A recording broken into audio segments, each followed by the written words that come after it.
Anybody who likes Marjorie Taylor Greene, somebody like her, is completely and fully in the Kool-Aid. They're not going to see. All Marjorie Taylor Greene would have to say is, I'm not going to vote on this piece of FBI reform legislation because it's too woke, and they would all buy it. That's all they have to say. That's what they did with the Build Back Better bill, by the way.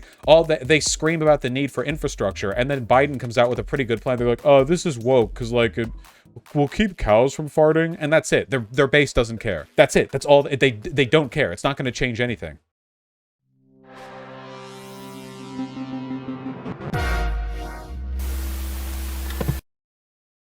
Briahna Gray and Cenk clear the air. You know what? I'm feeling it right now. Let's do a vibe check. All right, welcome to the conversation where we're gonna have a doozy today. Could be, well, let's see how it goes. Briahna Joy Me Gray too, man. is the host of the Bad Faith podcast. She's co-host on The Rising. She's also... Wait, is she still doing the Bad Faith thing ever since Virgil Texas exited Earth in an escape pod to avoid accusations of grooming a 16-year-old? She's still doing it? Okay. A host on Debrief, on Call-In, former National Press Secretary for Bernie Sanders in 2020. And we're going to try to clear the air today in terms of what folks believe, what I believe, what she believes, what everybody believes. So this ought to be interesting. Briahna, welcome. Thanks, Cenk. I appreciate you having me. No problem. So let's keep it real right out of the gate. Some have called you the fake left, including me. Now... Good opener. I'll tell you why I called you that, and then you tell me why I'm wrong, okay? So it seemed that you had an alliance, which I don't know if you still have or not. Okay, wait, I did see this, by the way, and people are saying Virgil Texas is going to be a writer for a Tradcath magazine, like borderline Nazi tier shit, the Lamp magazine, and they said the only magazine in the world where you can read stuff from all these people, and Virgil Texas was in here, and then they deleted the tweet. But I don't know if this was like a miss-at or a joke or what, but I don't know if he's Catholic. Does anyone know if Virgil Texas is Catholic? Did he become Catholic because he got accused of like he might as well commit fully to the, because I can't see him just showing up out of nowhere writing for this paper like after being gone for so long. I don't know, but it's pretty wild. And we're like-minded with other fake leftists like Jimmy Dore, Glenn Greenwald, Tulsi Gabbard. First, Tulsi Gabbard hosting Tucker Carlson show on Friday. Do you still think that they have good intent and that they are not fake left, that they just happen to just pummel the left and agree with the right wing all the time, just coincidentally? I'm just curious what your take on that is lately. This is a pretty loaded opening from Cenk. Not undeservedly so, but I know that a lot of Briahna fans would interpret this as a kind of hysterical Briahna Joy Gray derangement syndrome, attitude, or like Jimmy Dore derangement syndrome, or whatever. Totally warranted though. I didn't catch it. I've never actually met or spoken to or corresponded with Tulsi Gabbard. I don't really have a relationship with her.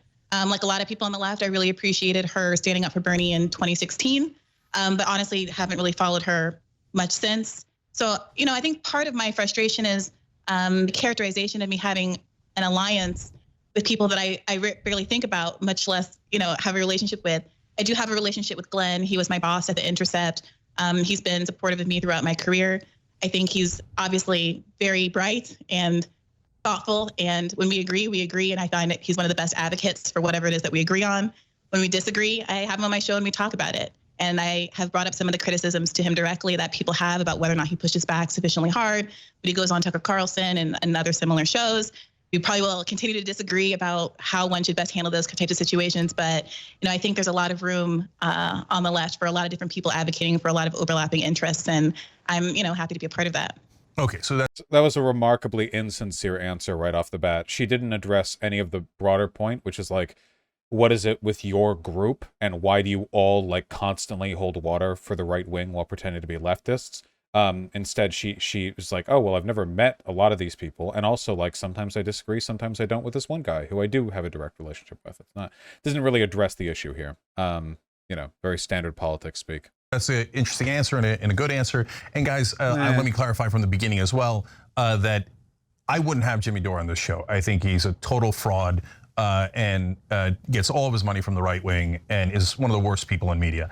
But Briahna is on the show because we're going to actually have a real conversation where we figure out what our opinions are instead of yelling at each other through other people, etc. online. So obviously, I think that you might have good faith, and I'm also being honest and saying might. Okay, so let's actually talk. And I've read some of your pieces, Briahna, that I totally agreed with. So let's get into what you think. I might come back to the Jimmys of the world, but I might not. But I hear you, and that's already an important clarification that you don't view it as a quote unquote alliance, whatever that means. Okay. Yeah, I mean, what do you mean by that, Cenk? I think Jimmy is an obvious. I think framing this as an alliance is a bad move on Cenk's part. You don't need them to be working together in an explicit sense for their behavior to be bad. You know, like all this does is give Briahna the chance to work around the actual issue by emphasizing the alleged independence of all of the bad actors who are participating here.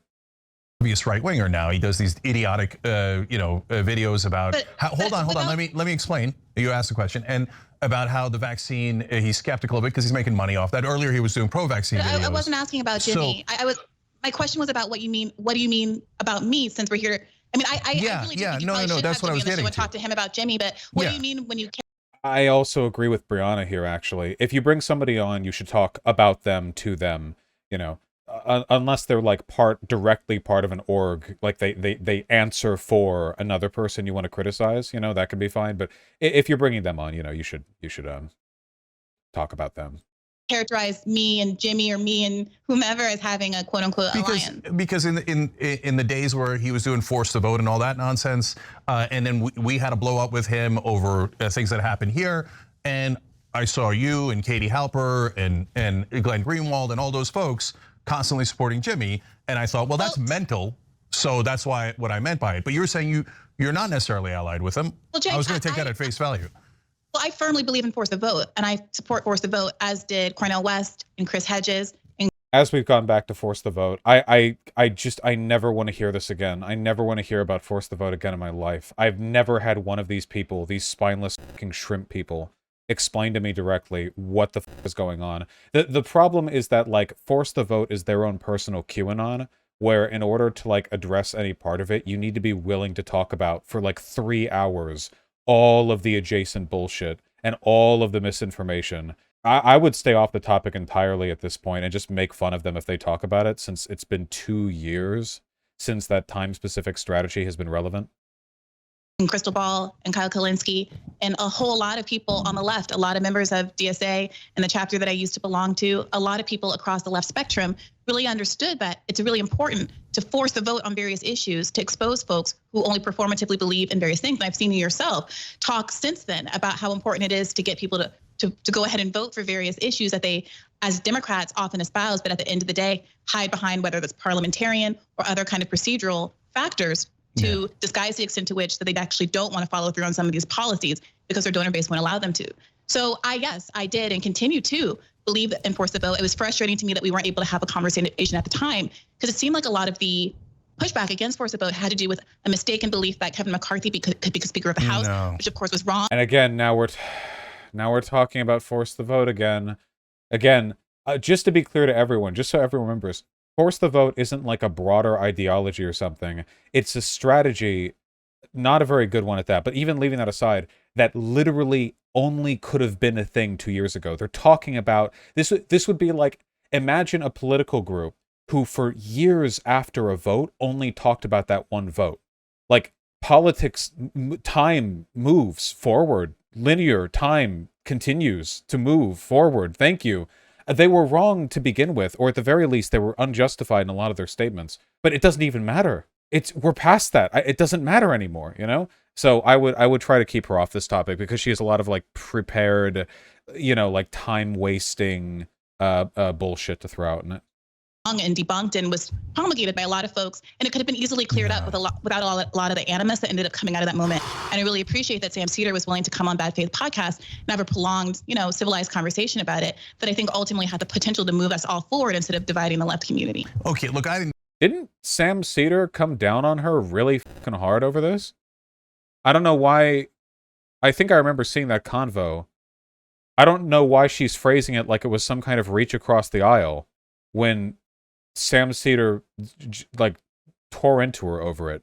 Like, it's very disingenuous. She's trying to make it seem as though everyone's on board with this, like, you know, big tent, let's not fight attitude by citing people who literally fought with her over this, making it seem as though Cenk is the outsider. Do a good job of starting this conversation off on the right foot, which I wanted to. But now that we're off on the wrong foot, something you just said really got under my skin, and it's something that you've mischaracterized before. You said since then about force of vote, as if I've changed my mind. I've been challenging the Democratic establishment for 20 straight years here. So the idea that like these Johnny-come-latelys come in and go, oh my God, we had this amazing idea. What if we challenge the Democrats to have a vote? That's the oldest thing in the book, and then you guys like pretend like you came up with it. And then there's all this talk about like change. Now we're talking about force the vote again. Politics at TYT that's mental, not supported by one shred of evidence, and you did that on your show with Jordan Sheridan. What do you mean change politics? Change politics how? What are you talking about?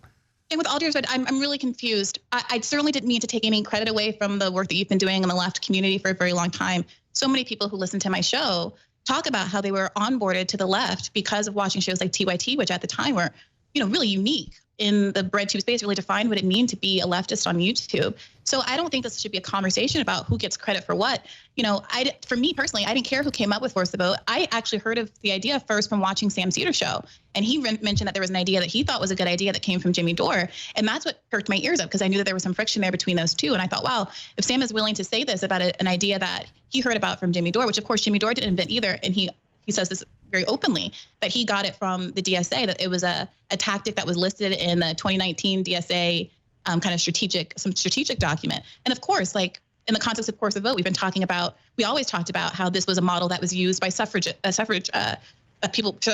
rather, in the early part of the last century, that having people vote on bills, even as they were voted down, really ginned up a lot of public interest in women's equality and those kinds of things. So yeah, I certainly don't think we as a left community should be talking about. This is really dumb. I don't want to get into the force the vote again thing because I'm going to have to explain to people who haven't been following me for years and years what it actually meant and like why it was stupid. The basic gist of it is that the idea of like trying to push to vote in favor of bills that aren't going to pass anyway can be really politically useful because it can be a show of support, and there's nothing necessarily wrong with that. However, the specific Force the Vote movement was one of the most blatant grifts that got passed as left-leaning activism in the past several years, where a bunch of prominent like online pseudo-left commentators like Jimmy Dore made an enormous amount of money and got an enormous amount of attention using the fact that the Democrats weren't like and the squad weren't doing the force the vote thing in an instance where it wouldn't have been very effective or pragmatic as like a lightning rod to galvanize public hatred against them. The whole force the vote campaign was an anti-Justice Dem campaign.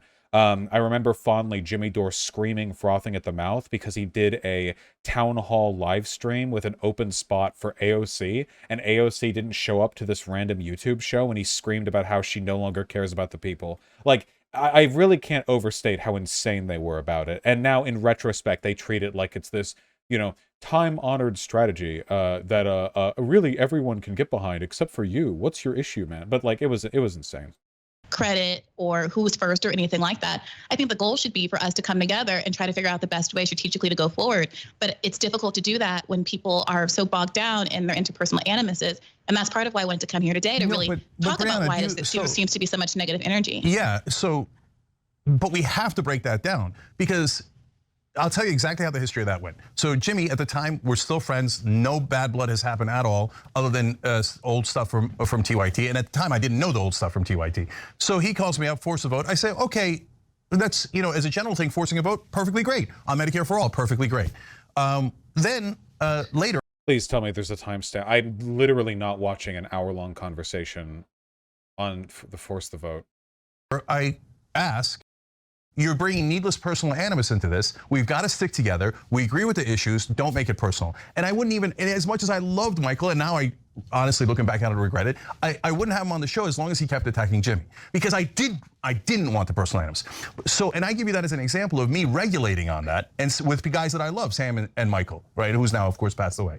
Okay, so So I know for a fact, if Jimmy was saying, hey, Briahna Joy Gray is getting funded by Nancy Pelosi and might be working with the CIA, I'd say, Jimmy, you're massively out of bounds. and I'm not going to work with you, and I'm not going to be your ally in any goddamn thing as long as you keep saying these insane lunatic things. So that is what led me to believe that you were aligned with fake leftists. So I'm answering the question you were asking. We're still talking about alignments in group politics rather than her specific beliefs and ideology. Just to be really clear, because I didn't insert myself into an argument that you. No, you did. You kept backing him over and over again. Wait, I'm sorry. Wait a minute. I keep backing force the vote. I believe in force the vote, and I'm going. All right. We're going to keep digging, and if we make it all the way through, then we're done. Paul says, hey, let's decouple infrastructure build and build back better. We say, hey, no, that doesn't make any sense. You're going to lose build back better. That's holding accountable. So there were things that were out of bounds that were attacking. So I just want to be clear with the audience and with you. Holding accountable is, we agree, is definitely not attacking. There needs to be lines that you don't cross. So if you want to be very specific, I personally do believe that protesting in front of politicians' houses is legitimate. I think it's legitimate. I think it's legitimate. You, but you don't say, let's go make her afraid of us by going to her house. Finish. When I had Chris Hedges on my show probably last fall, it was one of my favorite episodes ever. And he talked about the politics of fear. And he talked about how if you have a social movement and you want it to be effective, you have to have people afraid of the consequences of not listening to you. And I think that what we've seen over the course of the Biden administration and even before, when we had the largest protest movement in American history, that was just plainly ignored and disregarded by the party that was supposed to be championing the interests of the people who were in the streets, that they weren't really afraid because ultimately there were no consequences there. And I don't mean threats of physical violence. What I mean by afraid is that there was going to be some tangible consequence to not listening to you. My argument in the summer of 2020 was there needed to be a credible campaign to withhold one's vote. There's some very clear popular policies were committed to by Joe Biden. I think we might live in a different world where, if that had been the case. I'd say the same thing is true now over whatever election happens in 2024 and what these midterm elections coming up. And I also think it means being willing to say Nancy Pelosi, who is the most powerful woman in Congress, probably the most powerful Democrat in the country, she doesn't get to be Speaker of the House if she doesn't turn over some things to the progressives. They had power to do that. And before she was in office, before she was elected, AOC said there's no reason why Nancy Pelosi should be Speaker of the House. I wouldn't vote for Nancy to be Speaker of the House. And so something very concrete that could have happened. You say it doesn't matter if Hakeem Jeffries is Speaker. It matters to Nancy Pelosi. It matters to Nancy Pelosi. And demonstrating a willingness to actually put your money. There was literally no history in which anyone but Nancy Pelosi became the Speaker of the House. There was no avenue for any other. Oh my God, it's still forced to vote. It's still forced to vote. Okay, we're skipping to halfway through. Some people believe that identifying what appeals to some Americans about these figures, identifying it and speaking to those concerns and acknowledging that at times figures, even as I find as repugnant as Trump, are able to have a diagnosis of what's wrong in America. That is right, despite his prescription for that problem being wrong. Some people see that acknowledgement as somehow an endorsement of those candidates in their policy prescriptions to address the issue. Yeah. So I do think, and again, the lines can become blurry sometimes. I do think sometimes folks say things like, it's legitimate to be concerned about free speech, let's say, or even try to appeal to an audience that is being galvanized by that particular issue and being pulled right because there isn't in the Democratic Party as much emphasis on that particular issue. Or let's say the Russia-Ukraine crisis, where there's a frustration by a lot of leftists that the US's role and the West's role in expanding NATO was a precipitating factor, although it obviously doesn't excuse the independent actions of what Russia does in the context of this invasion, that we need to be having a conversation about it. And it's frustrating that there is at times more of an anti-war sentiment, though it is often in bad faith, that comes out of the left part of the party when the squad members will continue to vote, on the right wing, when squad members are continuing to vote for more aid, et cetera. And I do think that sometimes people bring up, well, that would be because supporting Russia is the right-wing position and supporting Ukraine is the left-wing position. So yeah, you can't really say, it's just frustrating that this right-wing ideology isn't being as represented by the left wing, so you have to go to the right wing to find it. Well, yeah, that is true. Okay. Right-winger is better than a left-winger on this issue, not because they like the right-winger or even believe the right-winger is acting in good faith, but in order to try to shame the left into saying, why are you letting them occupy this space? Why are you letting them look like they're the vanguards of this issue? It should be. So this is a really common grift argument from people like Briahna Joy-Gray, where they act like the right is outflanking the left, which has so far never happened. You notice how people like this are always talking about that? Ooh, Tucker Carlson is outflanking the left. Look at him willing to call out them controlling the banks, Look at Donald Trump outflanking from the left. Remember when he said one time he'd be willing to give $2,000 in a check for COVID relief, but then he was lying about that and obviously didn't do that because he was lying the way he always lies? Remember when Trump said something that might have been good, but he was lying? Okay. Like, they do this all the time. The goal here, obviously, is the long-term project of getting their disillusioned left-leaning audience to move over to the right. You know, like, the idea would be, like, they want their audience to think, like, you know, oh, I believe in left-wing values, but the left in this country is so cucked and so obsessed with identity politics. The right is the only one getting anything done, you know? That's like the line they all push. Jimmy Dore does this as well. Michael Tracy does this. It's their main line. It should be us. And I think it can be frustrating at times when that effort to make the left be to the left of even the most bad-faith, superficial right-wing actor is characterized as actually believing whatever the right-wing, hypocrite is saying in that moment. Yeah, so then let me clarify my point of view on that. So when a right winger agrees with us, I don't look a gift horse in the mouth. So I'm not one of those folks who say, if Donald Trump says it, it must be false. I didn't lend my brain out to anyone or being against anyone across the board, and that makes no sense at all. So if Matt Gaetz is against war and he says, and Mike Lee, they say, hey, you know what? We need the president needs to ask for congressional authorization for war. I love it. They're coming to us. We're not going to them. I will take yes for an answer. So anyone who says no, I'm on Team Democrat, so I hate those guys, so I'm going to cut off my nose to spite my face, I don't agree with, and I find it absurd.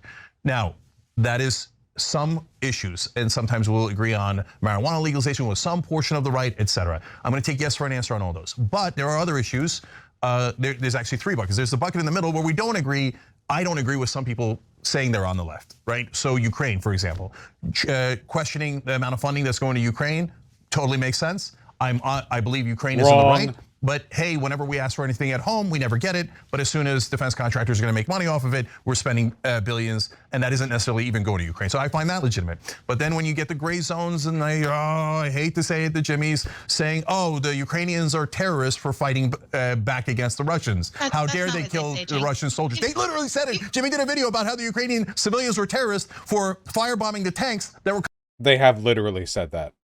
BJG is just lying here. Both of those groups have literally explicitly said that. Coming to blow up their house. I think I maybe don't watch as much Jimmy Dore as you might, but I do listen to Aaron Mate and Katie Halper's show. I do hear him in that context. Aaron Mate has said worse than they're terrorists. Aaron Mate would, if the Russian government came out tomorrow with like the Ukrainian ethnicity extermination plan, Aaron Mate, like 4 hours after, would have videos and articles out on how the only like movement forward for the left can be through the ethnic extermination of the Ukrainian people. He'll just like repeat whatever the Kremlin tells him to say. You see clips from gray zone people and things like that. I had Max Blumenthal on the show, and my understanding is that there are these specific instances in which there's not reporting on the West about various skirmishes, about the presence, even if you think it's too minor to talk about, but the presence of Nazi and right-wing groups in the context that's what I'm talking about, Briahna. You're validating insane right-wing talking points. So but wait a minute, Jay. There's Nazis in America. There's Nazis in Idaho. Should we attack Idaho? So, no, that's a Vladimir Putin. Notice how, by the way, BJG's argument there was fundamentally a reactionary one.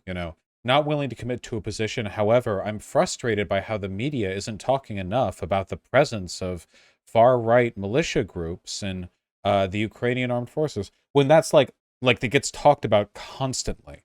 This has always been one of the like more weaselly ways of supporting a reactionary position, not by saying you believe anything, but just you don't think enough attention is being paid to some like right-wing adjacent belief or point. Putin talking point as a justification for attacking them. But for Cenk, I mean, there's a credibility issue here, because if you mischaracterize other people's arguments, I think there's a legitimate reason to have a credibility issue. I've never seen Gray Zone not agree with Vladimir Putin. They are total and utter puppets for him. They're disgusting. They're totally liars. If you believe Gray Zone on any of those issues, you're out of your mind. Okay, so that's. With all due respect, that's not constructive. And if you could, it's not constructive to agree with Vladimir Putin. Not constructive. What kind of criticism is that? What? Not constructive? I do think, yeah, not denying it. I do think that it would be in Cenk's best interest to not talk so much about other people and rather focus on BJG and BJG's talking points and beliefs. But the idea that Gray Zone is a Russian asset is inarguable, and anyone who pretends that it's not the case shouldn't be taken seriously.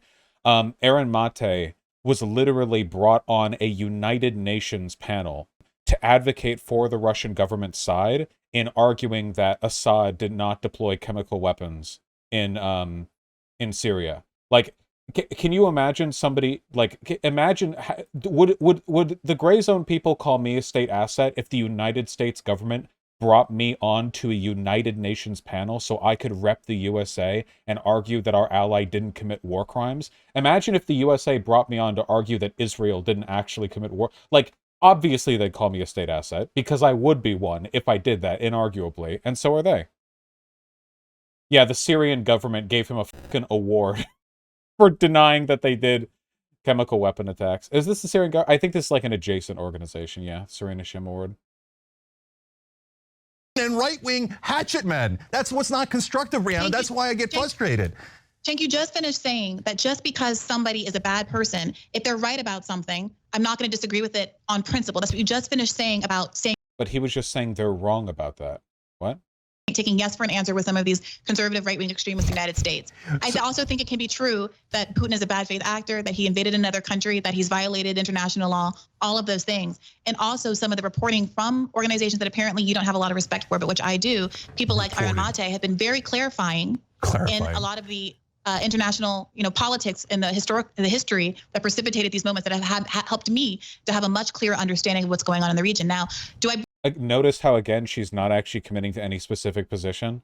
Like, she's speaking on this in the vaguest possible terms. What she's saying right here is that she likes Aaron Mate for repeating Kremlin propaganda about how everything that happened is because of America. Ukraine, Nazis, and America, neocons linking arms to, thumb their nose at Russia from across the border or whatever. Do I agree with every single thing that some people in that kind of political cohort says? No. I also talk to people like my brother, who's an international relations expert, and he has a very different view of things. I consume all of this. I respect all of these people. I listen to them, and I try to come to my own opinion. But what I don't do is try to do ad hominem attacks against people or impute bad faith. What the fuck is this civility politics shit? Briahna worked with the Bernie Sanders campaign. What is this liberalism? You're not getting it. Now you see that's deceptive, okay? So we did long stories about how Aaron Mate and Gray Zone lied about the chemical attacks in Syria. Talk about BJG's positions. You will never be able to get dunks on people through a proxy like this, because she's not going to like commit to defending. She's made it very clear. BJG is not going to sit here and commit to defending any of the positions held by these other adjacent grifters. She's smarter than that. She'll dodge away from it. She'll accuse you of being uncivil and unproductive as you defend the character of these people without directly associating yourself with any position. So when you lie and you do it on purpose and you do it on behalf of an imperial government, yes, it's not our own, but it's someone else with imperial ambitions who invades other countries and brutally kills their citizens. And you say, well, hey, at least it's not Americans doing imperialism and murdering these people, and I'm gonna pretend that the victims are actually the people who did it. You are aiding and abetting Russian propaganda. I'm not gonna stand for it. I think you should talk to Aaron about this. I know you won't, but I think you should. But I'm not gonna sit here. Aaron wrote an acclaimed award-winning piece about the OPCW report. If you have a substantive disagreement with his findings, what award? I'm curious. Now, I've already gone over all this conspiracy bullshit. It's it's like Holocaust denial tier, like delusion necessary, where you have to reconstruct. Guys, remember when I talked with Hinkle about this? Remember chlorine gas is heavier than air, that whole bullshit? And his conspiracy theory involved another group of actors faking a gas canister strike on a building that destroyed part of the building, and like bringing in the gas canister like apparatus, like literally like faking the noise and the damage, and like bringing in the fake gigantic 200-pound like bomb casing, and like having the damage look the same as drop. But he that was what his conspiracy required, but he could never defend any of that. So he was just like, people had serious concerns about this report, and the serious concerns were like one of 17 people had an issue with one element of the document and then went on and made a career out of disagreeing with it, Absolute insanity.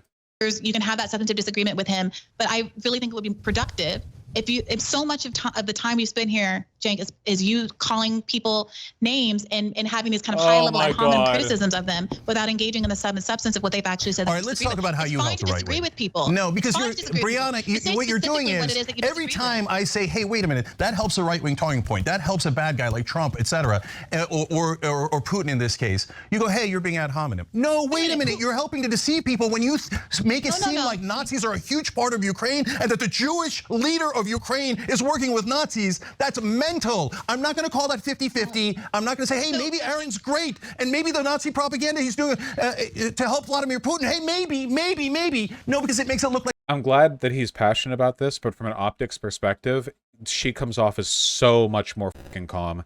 Cenk's aggro is one of the reasons people like smear him so aggressively. In turn, like, we recognize this because like you guys follow me and we've gone over this stuff and we can recognize like dishonesty and stuff, but like BJG is a very effective propagandist. She sits here, she's calm. It helps that she's a woman because that does tend to like look good when paired against an aggro guy. Whereas Cenk over here, who is being correct and passionate and dead on, is engaging in behavior that is going to make him look like worse to a lot of people. But yeah, that's just like the tragedy of it all, you know. I think it would help a lot if Cenk looked like he had to like the axe that he had to grind was like justified by BJG's behavior, because it feels like he's just getting frustrated that she won't let him smear her compatriots. Does that make any sense? Like from an outside perspective, it makes it look as though he's just looking to attack anyone he can, and he got her on, and he wants to get any of them, you know.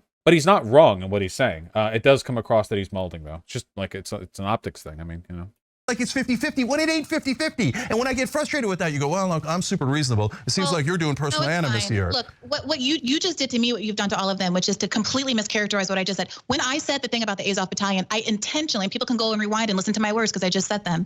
I intentionally said it's a small part, it's not da-da-da. And then why mention it? It's a small part of America. Wait a minute, Cenk.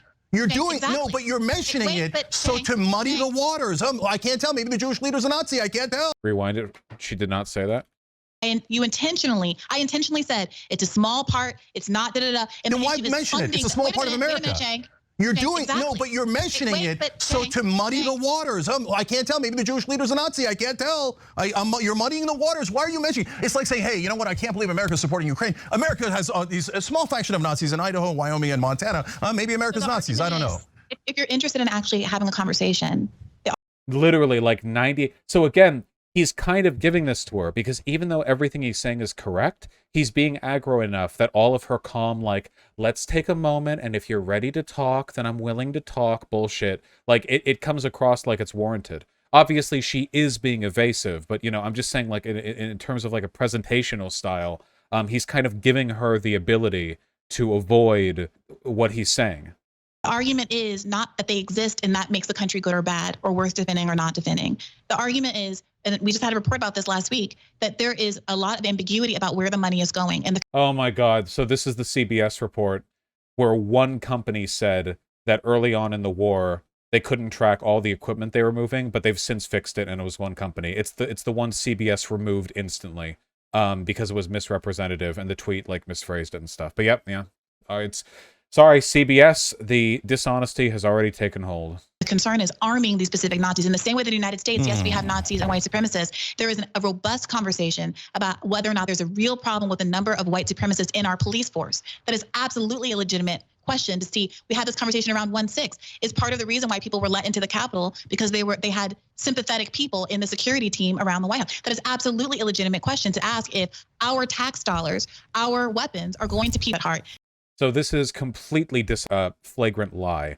The argument made by people like BJG is that the Ukrainian military is like half Azov and that they're like stockpiling these arms so they can operate as a kind of terrorist militia cell after the war is over.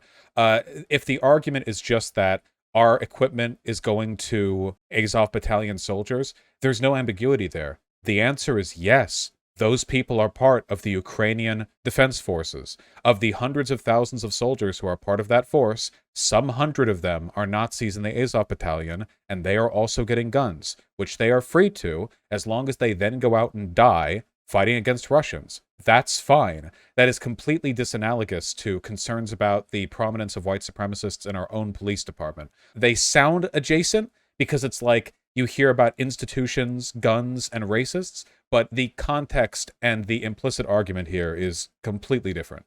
That is the issue. And if you think the answer is no, fine, substantiate it, talk about it, engage with the issue, and make your case. That's all I'm saying. This is not my area of expertise. I'm literally not even espousing a point of view. But I think the left is stronger when we're able to talk about these things instead of just assuming that people are secretly rooting for Vladimir Putin because they have a historical perspective or what's going on the ground. Their reporting is wrong. Their reporting is lies. Okay, and then you make it 50-50. But Briahna, I don't know if you're doing it on purpose or not, but you did, what you just did there was a sleight of hand in that conversation. You started talking about how, oh, well, there's small faction of Nazis, but I don't know, does money go into Nazis? Maybe we don't send money to Ukraine. I'm worried about defense contractors just taking that money, and I'm worried. That's why I'm worried about the spending of the money. It's corporate pork, etc., right? But maybe it's going to Nazis makes it seem like, hey, that's a 50-50 process. And then you hold on. Then you said, well, hey, I'm concerned about cops and being far right and Nazis here in America on January 6th, as if I'm like, I'm not concerned about that. I'm also concerned about that. I don't know why why did you bring that into a conversation about our disagreement? You are seriously so oppositional. Every time I say something I believe, you interpret it as me saying you don't believe that. It's so weird. If I say my makeup brush is black, you're like, well, I also have a makeup brush. Dude, like.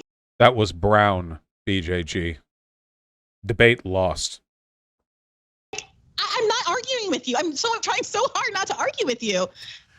Please stop trying to perceive every word out of my mouth as somehow a criticism of you or trying to undermine you. I'm sincerely trying to be here in the spirit of reparation.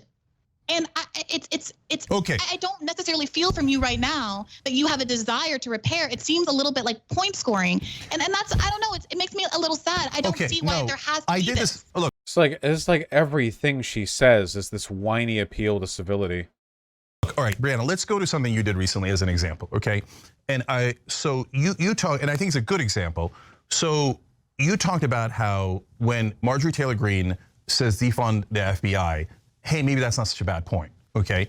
So now that's a good place where, again, subtlety and nuance are gonna be really, really important, okay? So if I saw your segment where you were talking about, hey, look, the FBI has this terrible history of. Oh, by the way, here's something that that I'm right about, and if you disagree, I just think you should go on a long walk to the ocean, okay? If there is a political group that is A, pointing out a problem, and B, addressing a solution, and you support them in pointing out the problem, you are also implicitly supporting their solution. So if a Nazi says, hey, bankers are too in control of our country, we need like de-Judification, you can't point at that guy and say, oh, well, he has a point about the bankers thing, and then like leave it at that.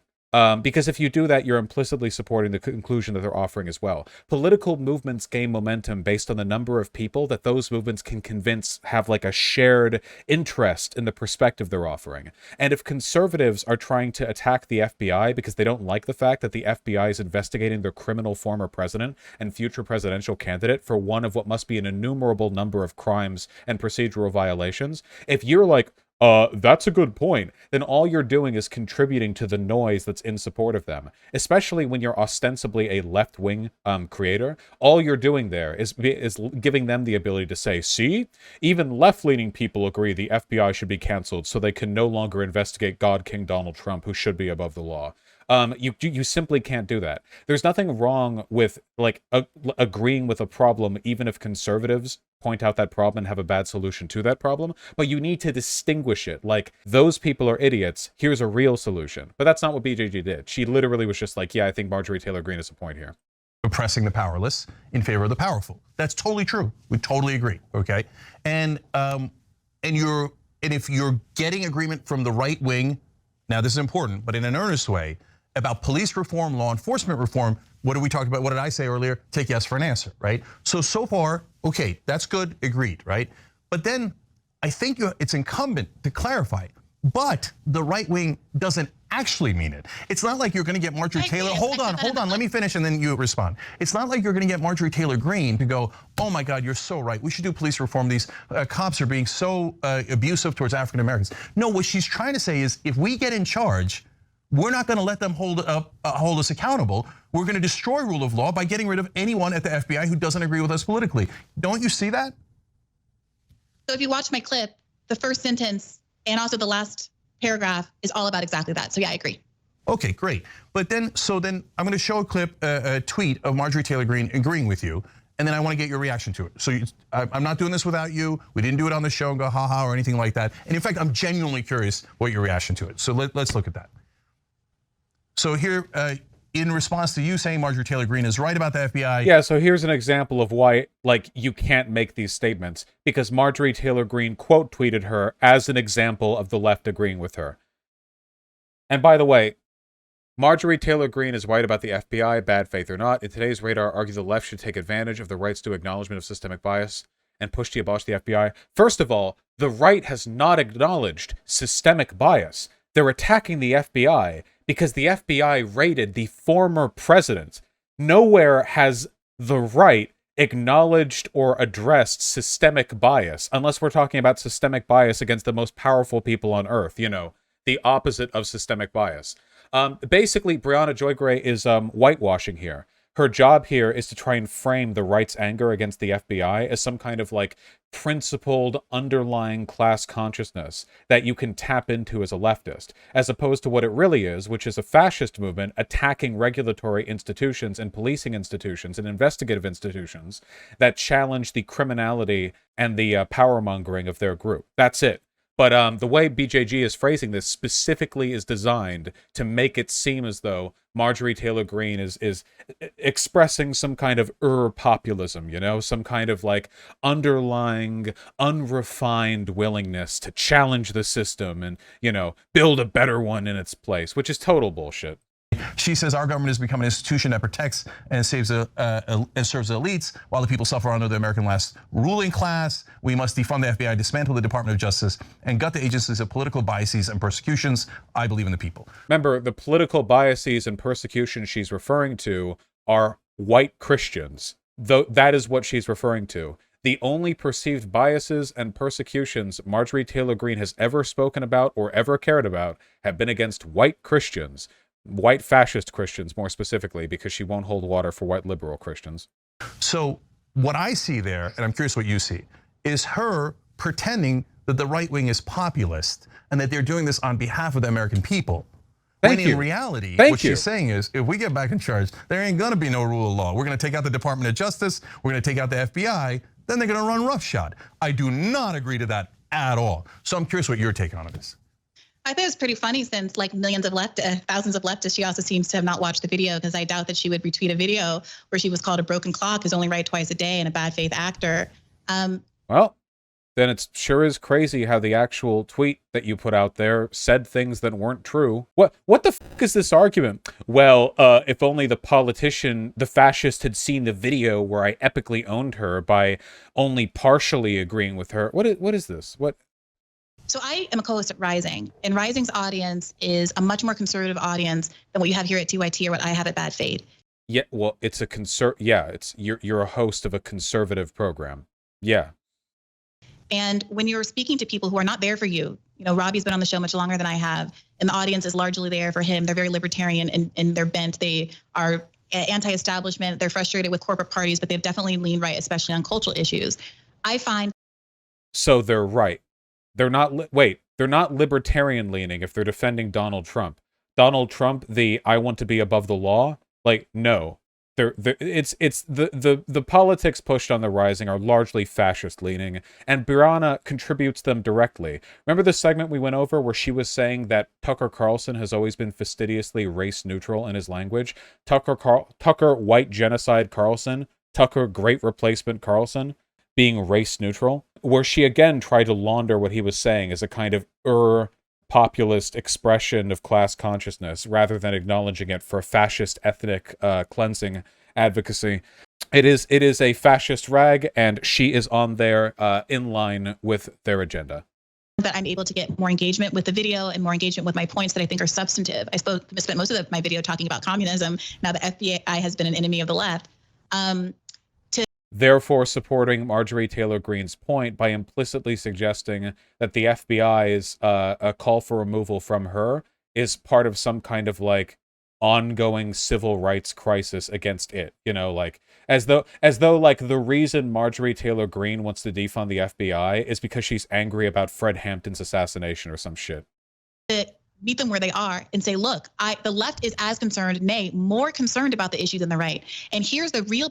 No, they shouldn't be, because the issue at hand here is the FBI raiding Mar-a-Lago because a former president of the United States did bad things. That is not an issue that the left should be that concerned about. People who are advocating for this, and not in a self-interested way. And the point I make at the end of the video is, I don't believe Marjorie Taylor Greene is acting in good faith, but I believe you might be. And to the extent that you, the audience, is acting in good faith, here's what we should do. Come over to the left.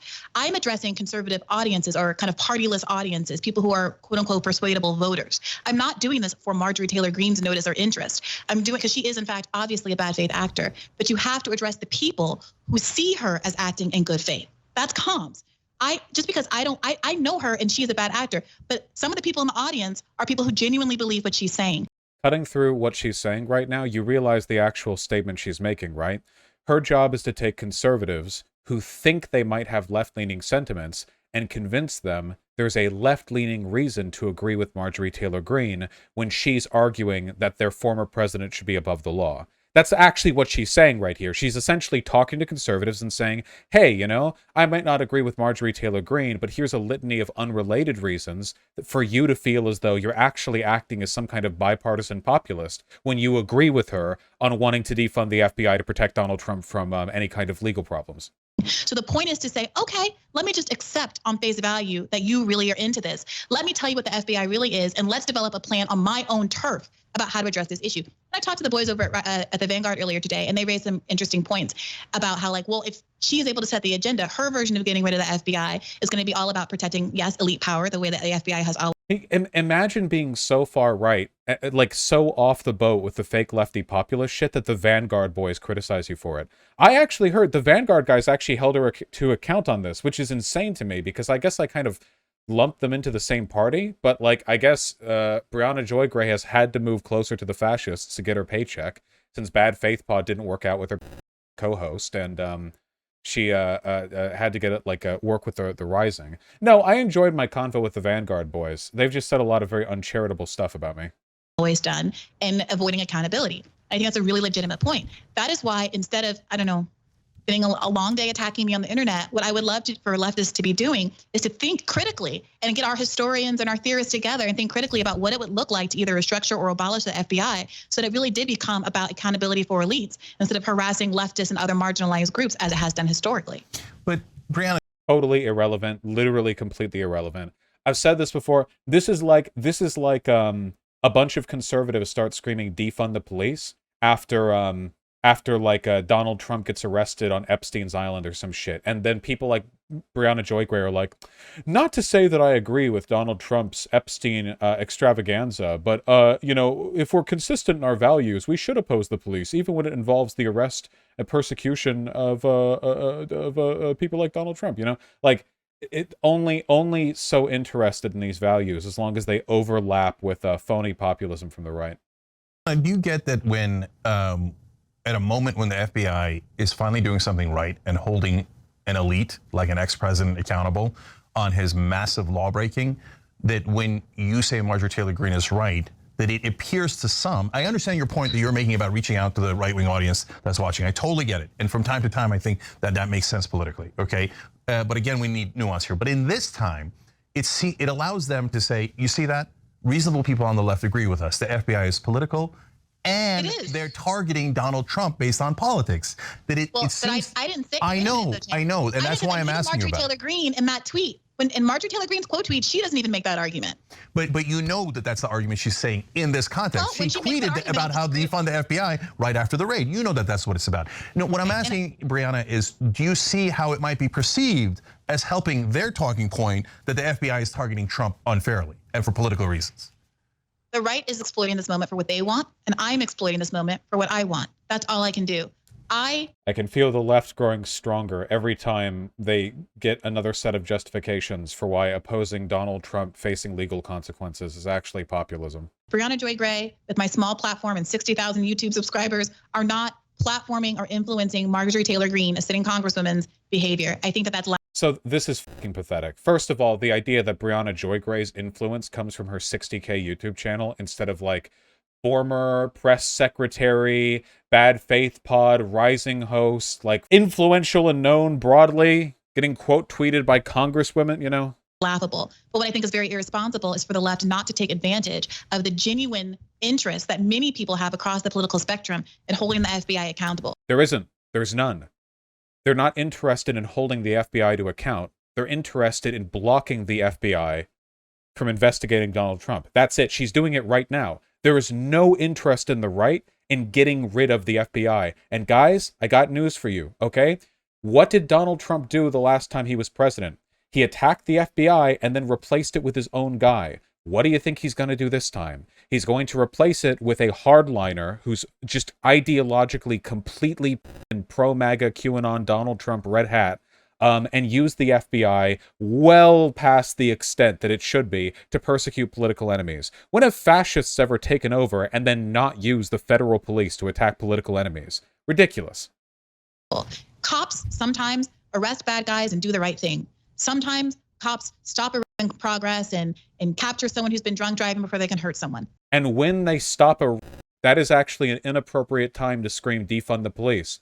Me doing leftism at the courthouse by screaming defund the police as the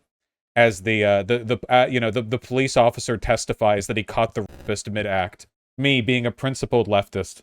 Sometimes that happens. That doesn't mean that I'm not going to continue to advocate for overwhelming police reform, abolishment, or whatever it is, because that's the right thing to do. And we need to be coming up with structural alternatives to do the things that cops are supposed to be doing, while not covering for all of the misconduct and the structural problems with the police force, just because sometimes they behave right. And I think the same. But you don't choose the time the cop stopped the as the time to argue about defunding the police, especially not when there's already a massive political movement to defund the police as a sort of dog whistle for just protect that one rapist. Same thing with the FBI. It is completely cogent to say, I believe Donald Trump should be held accountable for whatever crime he might have committed.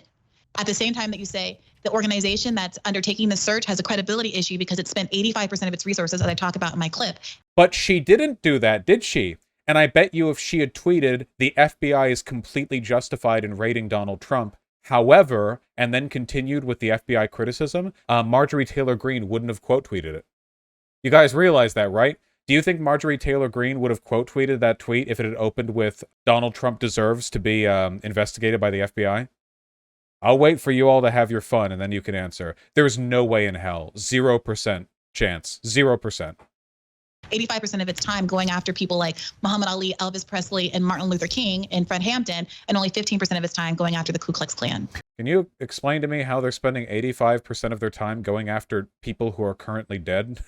Can you tell me where you pulled that number from exactly? But today they're going after Donald Trump. So then that gets to the issue of genuine, whether they're genuine or not. And I think this is— Of course they're not, and I said that many times in my radar.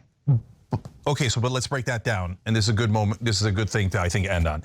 So look, if I sense the right wing is genuine, they're actually voting with us. So for example, they're anti-war. They're saying the president needs to get congressional authorization, and they voted that way. Great, no problem. A vote's a vote. It's as genuine as it gets, right? So I say yes to that. But if they say, hey, Cenk, I care about law enforcement reform, right when Donald Trump's getting busted by law enforcement, and by the way, if we win, I'm not going to do any of the reform you want. He's actually making my exact argument. I don't think he's making it as saliently as I feel like he could restructure it in a way that's a little bit more pointed, but it's actually the exact right argument to make here. Instead, I'm going to make it way worse. I go, well, that's not genuine, and this is not a moment that I want to help them with their completely disingenuous concern about law enforcement. I think that's an excellent point. You know how I would nail them on this? Wouldn't it be incredible if in response to this moment, the left actually drafted a plan that they could vote on to actually reform the FBI in a meaningful way? Wouldn't it be incredible if instead of letting Marjorie Taylor Greene— No, because there is no public interest in reforming the FBI.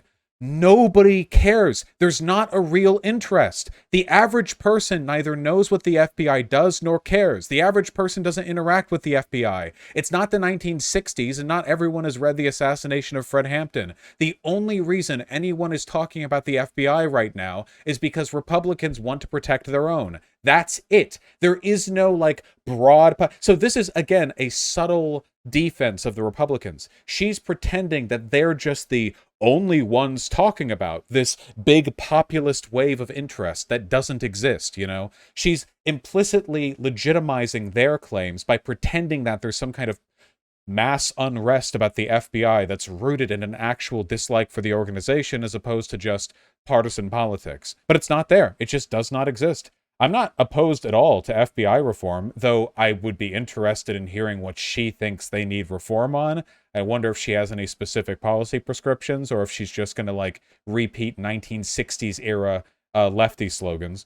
But that has nothing to do with like it's not a thing that people are pushing for right now outside the defending their own stomp and posture on the internet about this sort of thing, that we called her bluff with a piece of legislation that would actually do what the left thinks would be a good response right now. Called her bluff? How does she think politics works? I can't believe she was the press secretary for Bernie's campaign. I'm glad he lost. Holy shit. Unless he would have replaced her day one, or maybe the brain damage of him losing the primaries was like enough to do her in. Like she was on a presidential campaign team. You kidding me? Call her bluff? Okay. A response that creates accountability for Donald Trump, but which also cuts at the meat of some of the skepticism that the right has about whether or not the FBI can conduct an impartial investigation. They don't care. The right doesn't have any skepticism about whether or not they can conduct an impartial investigation. The right just cares that the investigation isn't in their favor this time. This is like talking to a group of Nazis and saying, well, maybe if we could address legislation to really show them that the banks aren't controlled by the Jewish cabal. Like you're trying to disempower a conspiracy theory by legitimizing the fake populist criticisms that are being made exclusively for partisan reasons. There's no real interest here. That's what I would really love to see in this moment. Call her to the mat. Force the vote. Make her prove whether or not she is a good faith actor or a bad faith actor. I think that would be much more productive in this context than sitting around just saying online she's a bad faith actor. Well, we all know that, but the people who support her or the people who are open to having this conversation, they don't know that. And there's only one way they can. They don't care. Anybody who likes Marjorie Taylor Greene, somebody like her, is completely and fully in the Kool-Aid. They're not going to see. All Marjorie Taylor Greene would have to say is, I'm not going to vote on this piece of FBI reform legislation because it's too woke, and they would all buy it. That's all they have to say. That's what they did with the Build Back Better bill, by the way. They scream about the need for infrastructure, and then Biden comes out with a pretty good plan. They're like, oh, this is woke because like we'll keep cows from farting, and that's it. Their base doesn't care. That's it. That's all. They don't care. It's not going to change anything. You're only helping them. Know that it's by good faith actors getting in there and actually doing what we think should be done instead of just criticizing and complaining and critiquing others. Yeah, we have a slight difference on strategy there. I would not do that vote on the FBI now because it would distract everyone and make it seem like the FBI is doing a fraudulent investigation of Trump. But I would have done this. That's also a good point. Yeah. If the left came forward with FBI reform right when the FBI is trying to investigate a former president, that would only be interpreted as political pressure for the FBI to back off. Good point, Cenk. Same thing on election reform. When the Trump people screamed about election reform, progressives have wanted election reform forever. I would have done a bill that said, okay, great, you want election reform, let's do it, right? And I would have put them to a vote. But there, of course, we have the common opponent we always have, which is corporate Democrats. And they wouldn't allow those kind of real votes if their life depended on it. Okay, last thing on this then is, look, I get concerned that right-wing populism is given credibility when I think it's overwhelmingly disingenuous. So, I mean, I have that concern on a nuclear level with Glenn and the others, but I'm putting them aside. I'm taking you as a good faith actor here and say, aren't you worried that they're not at all populist? I mean, at the end of the day, Steve Bannon, Tucker Carlson, all these guys are talking about their favorite philosopher, Alexander Dugin in Russia, who believes in going back to the medieval ages, violence and dictatorship. Curtis Yarwin here in America, who believes in going to dictatorship and monarchies and ending democracy. That their populism isn't populism at all, and framing it that way is greatly counterproductive. Of course, and I'll say this again.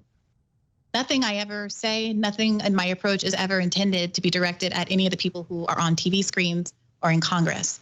I believe they're all bad faith actors. Steve Bannon, Tucker Carlson, Marjorie Taylor Greene, Lauren Boebert, all of them, right? But instead, what you do is you take their arguments and their language and everything they say and all the people who like them, and you legitimize their liking them by saying, oh, you know, maybe I don't agree with these right-wing figures, but they do touch on a real problem, like too many brown people in this country or whatever. That's basically, you know, well, she didn't explicitly do that with Tucker Carlson, but that's the common strategy. Oh, I don't like any of these people, but I am glad somebody's there to hold corporate media to account. Like, that's the standard line for, like, grifters defending people who they need to pretend they don't agree with. Jimmy Dore's done the same thing with Donald Trump like 75,000 times, you know? I don't like Trump, but he's the only one bold enough to call, I don't know, CNN fake news or something. The people who like them and support them, some of them are, some of them aren't. Some of them are, some of them aren't. And my goal when I do radars, and often the theme of my radar is, hey, look at this right-wing populist saying X, Y, and Z. Here's why they're acting in bad faith and why you should be on the left. That is a common theme, not just in this radar, but if you go back through them, Rising has a list of all of our radars on a row, so you can like go through all of Ryan's or all of Robbie's or all of mine or whatever and look back through them. You know, I did the same thing around the Fourth Amendment, the case where Border Patrol, our agents are now able to search your house, and it's like implicates 85% of Americans because the borders are, most people live within a border. You know, I say, hey, look, you guys care about search and seizure. You guys care about, you know, your privacy rights. Don't you have a concern about this? And they're like, oh yeah, heck, why aren't more conservatives talking about this? This is a big deal for me. So that's the thing that I do all the time. And it's because I'm not talking to Sam Alito. I'm not talking to Tucker Carlson. I'm trying to talk to people who have been fooled by these folks.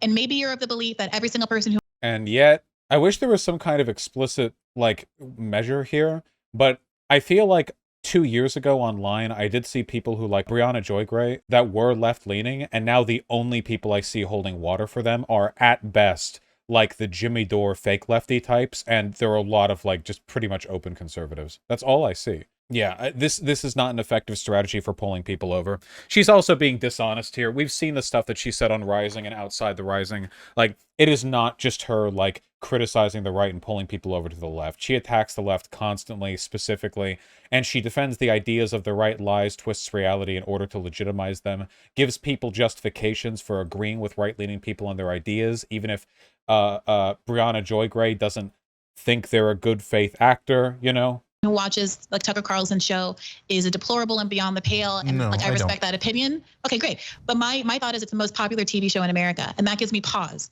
And I'm trying to figure out why it is that people are attracted to him, and take the parts of it out that are not fascistic and that are not racist and that are not bigoted, where he's diagnosing legitimate problems. Whoa, not racist. I thought he was fastidiously race neutral in his language. About America, and has something about his approach that is galvanizing to people, and do that plus the good stuff. And explain to people, hey, like my Tucker Carlson radar that went viral because people kind of, I believe, purposely misunderstood it, is to say, I know what I see when I see Tucker.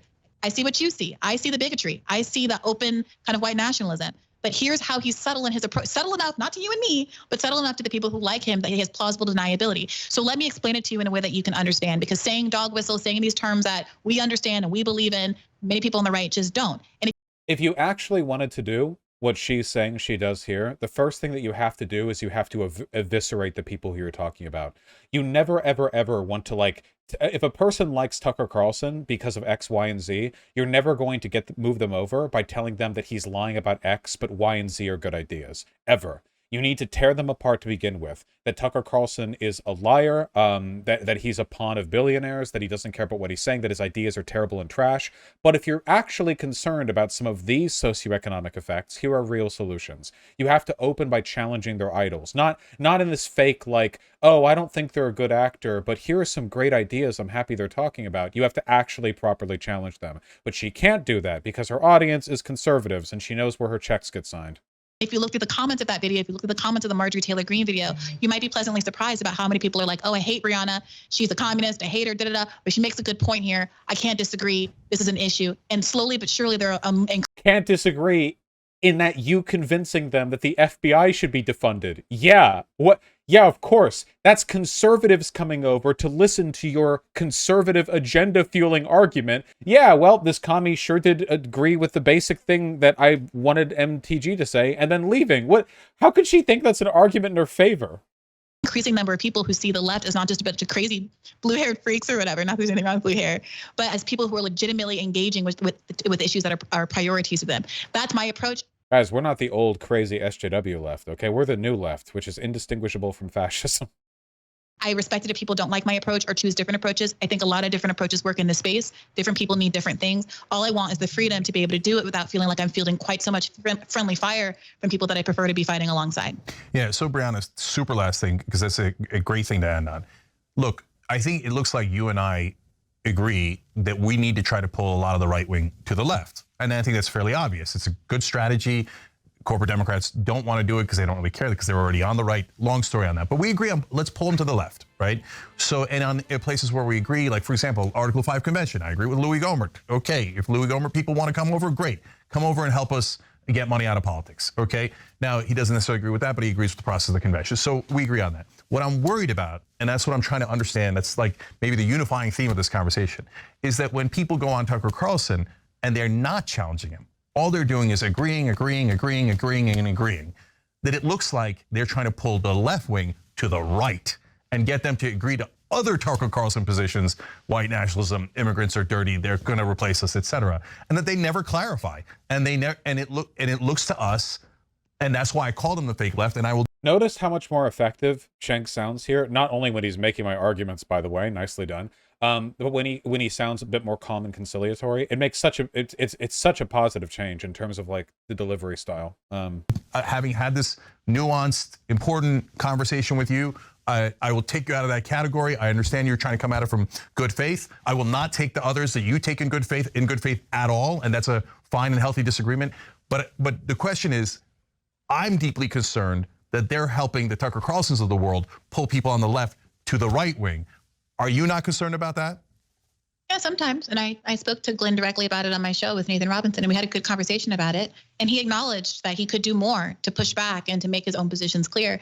That was, about a year ago, not quite. And I think it's probably worth revisiting. So this is worth nothing. Glenn Greenwald has been so captured by right-wing propagandists' interests that he defined his career based on his advocacy for Lula. And now he's like on Twitter criticizing Lula and praising Bolsonaro. That's how far over he's gone.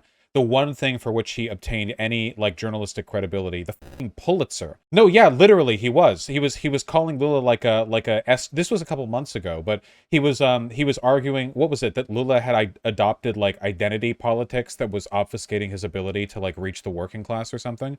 And he's been defending Bolsonaro kind of like on and off for a while now, because he gets his money from right-wing propagandists in America. And in America, like, we pay fleeting attention to the politics of Brazil. And, like, you can't have Glenn Greenwald defend Trump 24/7, but also support Lula and criticize Bolsonaro. You can't have that. This one was fucking wild. Is this the one I was thinking of? Oh, well, this isn't the one I was thinking of, but this is another thing Glenn Greenwald did.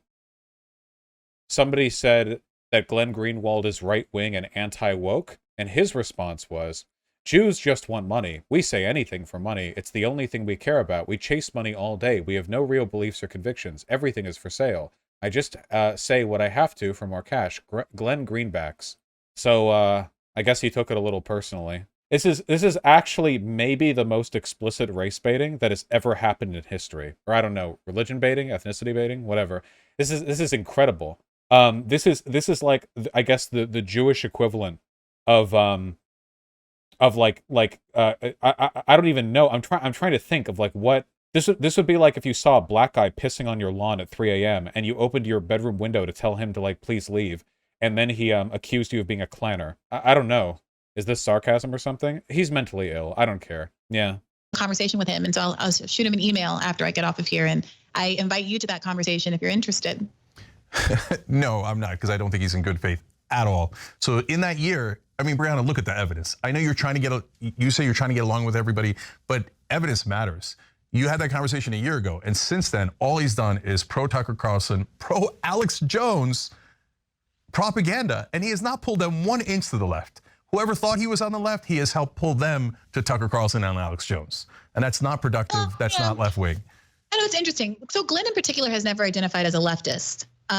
So I guess when all other strategies fail at defending grifters who have shifted their positions for money, I guess this is always the final. This is right there at the end of the patch, isn't it? Right on. This is on the far side of the field. So I don't know that he necessarily has an audience. I mean, I think a lot of us on the left really respect his advocacy for, Julian Assange and some of these kind of speech and First Amendment journalist type issues. I mean, he has a no Lula, because the only people who give a shit about Assange these days are like the weirdo red-brown fake populist types. Those are the only people who scream about him 24/7. No Lula, because you kind of have to be left-leaning to Okay. The a First Amendment lawyer, and that's his area of expertise. But he's never broadly described himself as like a leftist or a socialist or anything like that. So to the extent that he had a left audience that he's pulling right, I'm a little skeptical of that claim. Although, you know, I agree with some others. Like, holy shit. Her argument is that it's okay that his audience is all conservative because he never had a left audience to begin with. Holy, this is incredible. 1984 Big Brother memory deletion stuff here. That is phenomenal. He co-founded the fucking Intercept. I mean, I could just read his Wikipedia page like right off the bat. Initially was concerned with civil liberties attacks under the Bush administration in the aftermath of 9/11, contributed to Salon and to The Guardian, published reports on American and British global surveillance, classified documents from Edward Snowden, won The Guardian's 2014 Pulitzer Prize win, like Lula, Jair Bolsonaro.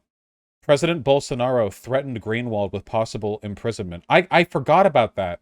Bolsonaro literally threatened to arrest Greenwald, and since Greenwald has been holding water for him because, oh my God, Greenwald is a vegan and an advocate for animal rights. His audience was before I want to say like 2018 or so. I think his audience, the people who cared about Greenwald, were basically like just lefties or like centrist populist types, you know, like people who didn't like the system but didn't have very strong like partisan beliefs. But it was an overwhelmingly left bias in terms of his positions. I haven't listened to the Alex Jones interview. I saw some commentary about it. You know, I don't love the idea of I should say this. I don't see the utility necessarily in engaging with someone like Alex Jones. He's not in a position of power in terms of making policy or really directing the Republican Party. I understand he has a huge audience, so there's always some utility in getting your ideas out on a large audience. But I have read some of the criticisms of how that interview went, and I look forward to talking to Glenn about them. But what I don't think is productive. I'm sorry, like I don't expect other people to feel this way, but I do not have a close relationship with Jimmy, although I appreciated his advocacy around Force the Vote, and I believe he really deeply cared about that. I do have a personal relationship with Glenn, so I would prefer to have my conversation with him one-on-one before I make commentary about an interview, which also I haven't even watched or listened to yet. So I don't even need to talk about how this is like a horrible answer from her, right? Like obviously, pretending that Alex Jones doesn't have the ability to affect policymaking, like not being willing to really touch on the idea of talking to Alex Jones, denying that their audiences were initially left-leaning, that they moved to the right. Like, yeah, there's just not. It's just every part of this is deliberate dishonesty. I can't believe her to be a useful idiot. She's too consistently dishonest in convenient ways. That part is totally fair. But you have seen in the last year, he hasn't pulled one person to the left, and all he's done is agree with the right wing. But I don't know. There's been some pretty good clips about issues like Julian Assange that regularly happen on Fox News now. Yeah, dude. People really. Yeah, Julian Assange. Thanks. We're all very concerned with Julian Assange. How about literally anything actually left-leaning? Dude, he's done a lot of great work, you know? He legitimizes and pulls hundreds of thousands of people over to Tucker Carlson. And also, Tucker Carlson gets a new talking point he can use as kind of a vague attack against the deep state without actually proposing any solutions. Yeah. And what I like for a lot of the ones that I've seen to go a little bit differently and for him to push back a little bit more on Tucker Carlson, like absolutely. And I've said that to him. But I don't know, I would have to comb through all of the content with a finer tooth comb to make a claim about whether or not it's more helpful than not. Yeah, you know? and so of course I agree with him on Julian. Oh yeah, Glenn Greenwald did call Tucker Carlson a socialist. Assange, but that's exactly my point. Trump was in charge for 4 years, and he didn't do anything about Julian Assange because all their populism is fake. There was no blowback either. Not only did Donald Trump do nothing about Julian Assange, nobody got mad at him because nobody on the right gives a fuck about Julian Assange. Nobody cares. Nobody there cares. The only idiots who thought Donald Trump might actually do something about Julian Assange were the pieces of shit in the fucking red-brown fake lefty alliance who were like holding their breath because they'd been selling their audience for years on the idea that uncucked Donald Trump was actually going to be like the secret master of the proletariat to defeat the deep state. The only thing he did was pass a $2 trillion tax cut for the rich.